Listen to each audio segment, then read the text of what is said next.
সুপ্রিয় শিক্ষার্থীরা কেমন আছো সবাই? আশা করি ভালো আছো। আজকে আমরা ফিরে দেখা এটা নিয়ে আলোচনা করব। তো চলো এখন আমরা ক্লাসটি শুরু করি। এখানে সর্বমোট 3টি প্রশ্ন দেওয়া রয়েছে। এই 3টি প্রশ্নের অ্যান্সার স্ক্রিপ্টে চলে যাই।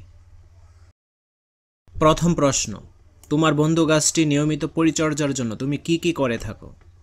আমার বন্ধু গাছটির পরিচর্যার জন্য আমি যেসব কাজ করি তা হলো নিয়মিত গাছটির গোড়ায় পানি দিই, নিয়মিত গাছের মরা ডাল পাতা পরিষ্কার করি, নিয়মিত জৈব সার প্রয়োগ করেছি, পর্যাপ্ত সূর্যের আলোক স্থানে গাছটি রোপণ করেছি। দ্বিতীয় প্রশ্ন, এই গাছ যত্ন করে বড় করতে গিয়ে তোমার নতুন কি উপলব্ধি হয়েছে? গাছটি মানুষের মতোই পানি গ্রহণ করে, সূর্যালোকের উপস্থিতিতে সাড়া প্রদান করে, পোকামাকড়ের আক্রমণে অসুস্থ হয়ে পড়ে কিন্তু জৈব সার প্রয়োগে আবারও সুস্থ হয়ে ওঠে।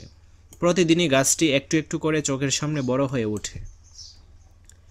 সর্বশেষ প্রশ্ন, তোমার সবুজ বন্ধুকে নিয়ে কোনো বিশেষ স্মৃতি কি আছে যা তুমি মনে রাখতে চাও? হঠাৎ একদিন দেখি গাছটিকে কে যেন উপড়ে ফেলে। তখন আমার খুব ভয় হয়েছিল। বাবাকে সাথে নিয়ে গাছটিকে সঠিকভাবে রোপণ করে খুঁটির সাথে শক্ত করে বেঁধে দিয়ে আসলাম। কিছুদিন পর গাছটি আবারও হেসে খেলে বড় হতে থাকে।